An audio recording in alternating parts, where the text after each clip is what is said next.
গুপ্তধনের সন্ধান পাইছি এক জায়গায়, সেই জায়গায় যাচ্ছি। এই যে সাথে কোদাল নিয়ে, আপনারা আবার কারো কাছে বলে দিন না, তাহলে কিন্তু সর্বনাশ হয়ে যাবে। আমি এবং আমার দুর্ধর্ষ টিম মেম্বাররা চলেছি এক রোমাঞ্চকর অভিযানে গুপ্তধনের সন্ধানে। হাতে আছে কোদাল আর মাথায় আছে হেলমেট। সন্ধান পাইছি এই জায়গাটা, এই যে দেখতে পাচ্ছেন, এই যে গাছপালা, এই যে গাছের এই কোনো এক জায়গায় হয়তো বা আমরা খুঁজতে পাবো ইনশাল্লাহ। আমাদের সিগন্যাল দেখতে পাচ্ছেন, এটা সিগন্যাল দিচ্ছে যে এখানে আছে নাকি।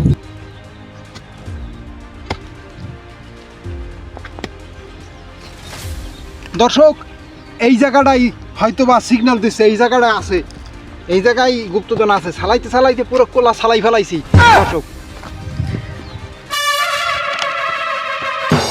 দর্শক, এই যে গুপ্তধন দর্শক, এই যে এটা এখান থেকে বের হয়েছে দর্শক। আমরা পুরো কোলা চালাই ফেলাইছি। এই যে এই যে এই জিনিস পাইছি।